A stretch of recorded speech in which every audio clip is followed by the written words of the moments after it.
Why should you stay away from politics, entertainment, and sports? Well, there are many reasons. So today, I'm going to point some of them for you guys. So starting out with reason number 1, it doesn't improve your life in any meaningful way.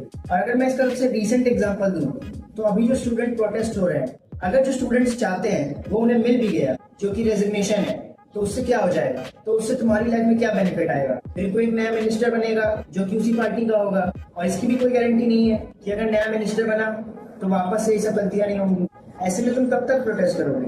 क्या protest करने से तुम्हें personally कोई benefit है? क्या तुम्हें कोई job मिलेगी या डायरेक्टली पैसे मिलेंगे? अगर तुम्हारा जवाब है नहीं, so don't waste your time on the stupid things. यही सेम चीज अप्लाई होती है स्पोर्ट्स और सेलिब्रिटी फैंस पे। तुम दिन भर मूवीज, वेब सीरीज और स्पोर्ट्स को कंज्यूम करते हो, और इन सब चीजों को इतने सालों से कंज्यूम करके तुम एक डोपामाइन एडिक्ट बन चुके हो, जिसकी वजह से तुम्हें बार बार लेटेस्ट सेलिब्रिटी न्यूज, गॉसिप्स और कंट्रोवर्सी से एडिक्टेड हो चुके हो। Reason number 2, your opinion is meaningless. तुम्हें क्या लगता है तुम्हारा वोट या प्रोटेस्ट करना मैटर करता है? तो तुम एक बेवकूफ हो। तुम्हें क्या लगता है सिर्फ तुम्हारे एक वोट से कुछ फर्क पड़ेगा? चलो मान लो बेस्ट केस सिनेरियो, तुम्हारे मन की पार्टी इलेक्शन जीत गई, उसके बाद क्या?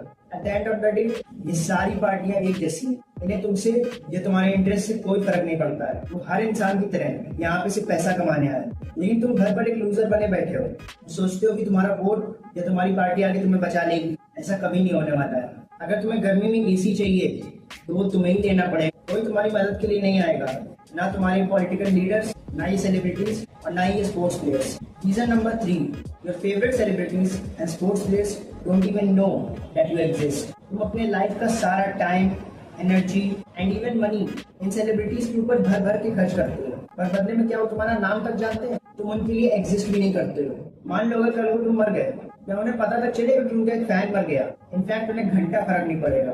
उन्होंने खुद पर मेहनत की और अब वो अपनी लाइफ एंजॉय कर रहे हैं, और तुम खुद को देखो, तुम एक कमरे में बैठ के सड़ रहे हो।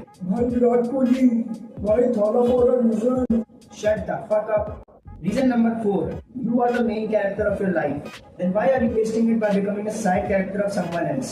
ये तुम्हारी लाइफ है, तुम डिसाइड करो तुम्हारी लाइफ में क्या होगा, तुम अपनी लाइफ को कैसे जियोगे। Then why are you supporting anyone else? चाहे वो सेलिब्रिटी हो, स्पोर्ट्स प्लेयर या फिर कोई नेता। Work on yourself and become successful for yourself. Support yourself. Spend time on yourself. Vote for yourself. And finally, the last reason is, as I said earlier, no one is coming to save you. Not your favorite celebrity, not your favorite political leader, not your favorite sports player. इसलिए तुम्हारा best option है work hard, earn enough money and move abroad and leave this country behind. In a country with better infrastructure, better opportunities and better quality of life. क्योंकि जिस तरह तुमने अपनी जिंदगी में सफर किया है, मेक श्योर तुम्हारे बच्चों को यही स्ट्रगल ना करना पड़े। वो एक क्लीन एनवायरनमेंट में सांस ले सके, एक बेटर एजुकेशन सिस्टम में पढ़ सके एंड ओवरऑल एक बेटर क्वालिटी ऑफ लाइफ जी सके। जो लाइफ तुम नहीं जी सके, मेक श्योर कि वो जी पाए and they will thank you for it. And you have a very limited amount of time on this planet and it's running out, so you better hurry up. So यही थे सारी reasons. Let me know in the comments if you agree और disagree. Piece.